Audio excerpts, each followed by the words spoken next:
जब हम देवताओं के अस्त्र शस्त्रों की बात करते हैं तो हम देखते हैं कि हनुमान जी का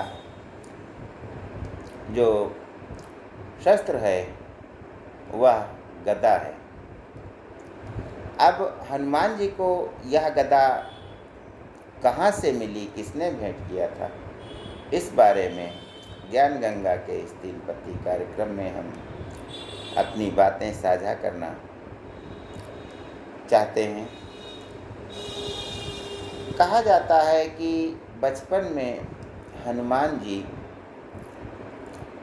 सुबह सुबह जब उठे तो उनको भूख लगी थी और उन्होंने देखा कि पूरब दिशा में लाल लाल सूरज निकला है।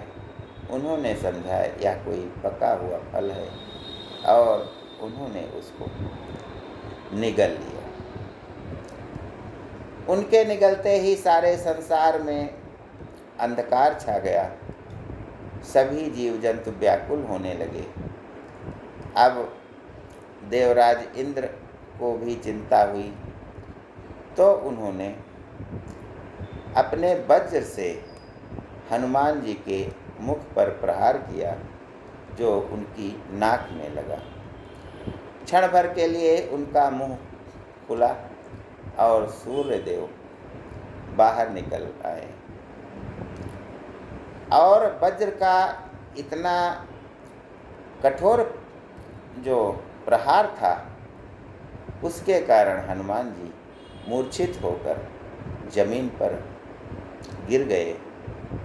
उनके पिता पवन देव ने जब यह दृश्य देखा तो इंद्र पर उन्हें बहुत क्रोध आया और उन्होंने कुछ समय के लिए हवा का जो संचार है पृथ्वी पर व्याप्त है उस संचार को रोक लिया।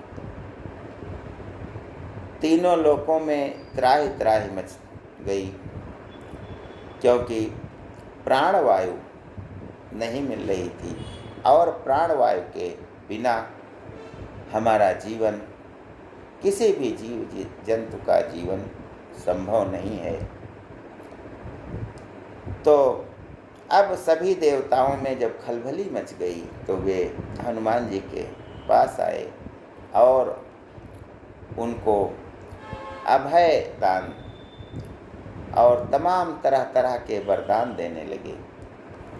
अग्निदेव ने सबसे पहले आकर कहा कि हनुमान इतने वीर होंगे कि इन पर अग्नि का प्रभाव भी नहीं होगा और आग से ये सुरक्षित रहेंगे। इसी कारण हनुमान जी ने लंका को जला दिया लेकिन उन पर अग्नि का कोई प्रभाव नहीं पड़ा। पवन देव जो खुद उनके पिता थे, जब उन्होंने यह दृश्य देखा तो उन्होंने भी वरदान दिया कि हनुमान जी वायु के वेग से भी अधिक गति से उड़कर कहीं भी जा सकते हैं।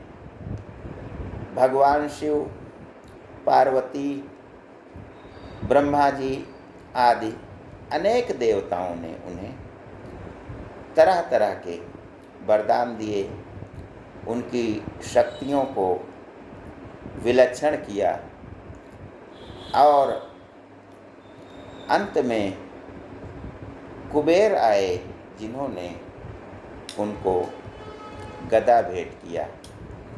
इस गदा की खास बात यह थी कि हनुमान जी यदि शरीर का विस्तार करते थे तो उसी अनुपात में यह गदा भी अपना विस्तार पाती थी और यदि वे अपने शरीर को छोटा कर देते थे तो गदा भी छोटी हो जाती थी।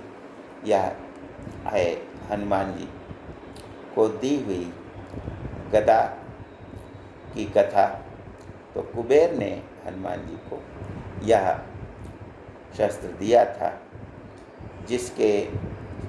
जिसको लेकर के ही हनुमान जी परिपूर्ण होते हैं। ज्ञान गंगा के इस 3 पत्ती कार्यक्रम में अगली बात मैं आपसे जो साझा करना चाहता हूँ वह है कि जब हम किसी मंदिर में प्रवेश करते हैं, पूजा अर्चना करने जाते हैं, तो मंदिर की परिक्रमा करते हैं।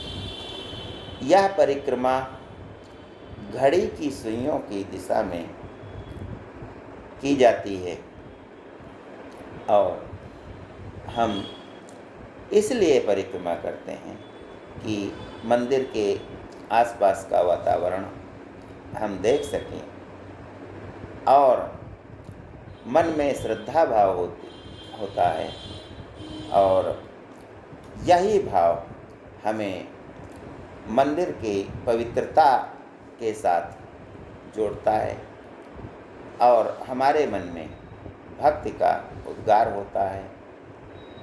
परिक्रमा करते समय हमें कोई बात नहीं करनी चाहिए, किसी से भी नहीं बोलना चाहिए, अपितु जहाँ हम गए हैं उस देवता का मन में ध्यान यदि करेंगे तो हमारी परिक्रमा सफल होगी और हमें उसका अच्छा परिणाम मिलेगा।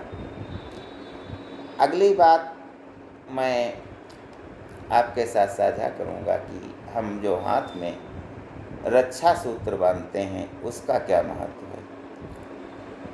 रक्षा सूत्र जब कोई पूजा होती है, हवन होता है या कोई धार्मिक कार्य हम करते हैं तो हमें जो धार्मिक कार्य कराने वाले आते हैं, चाहे वे ब्राह्मण हों या कोई हों, तो वे हमारे हाथ में रक्षा सूत्र बांधते हैं और यह मंत्र पढ़ते हुए रक्षा सूत्र बांधा जाता है, जिसका मतलब होता है कि जब तक यह हमारे हाथ में सुरक्षित रहेगा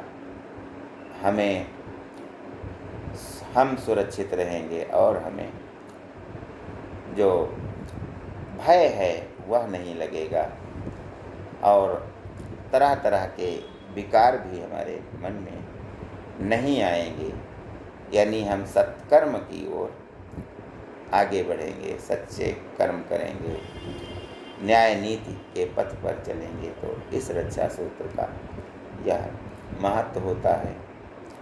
अगली बात है कि सड़क पर जब हम लोग जा रहे होते हैं तो देखते हैं कि आसपास जितने भी पेड़ लगे हैं वे गेरुए रंग से, सफ़ेद रंग से, चूने से पोत दिए जाते हैं।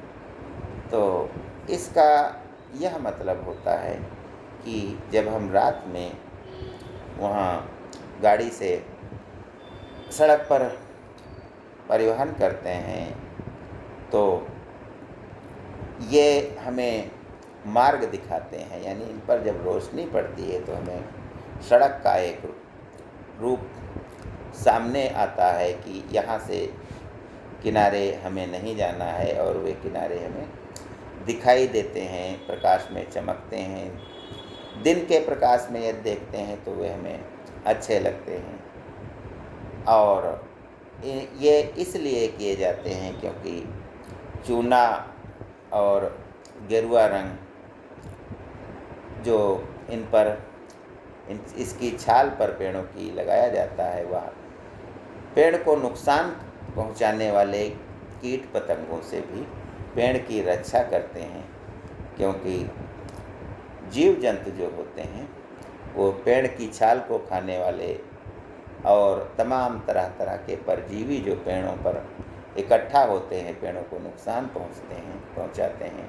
तो चूने और गेरू के इस कलर के कारण, रंग के कारण वे उससे दूर रहते हैं, क्योंकि चूना और गेरू जो होता है यह जीव जंतुओं को आकर्षित नहीं करता है बल्कि उन्हें अपने से दूर भगाता है। ज्ञान गंगा में बस आज इतना ही। जय हिंद, जय भारत।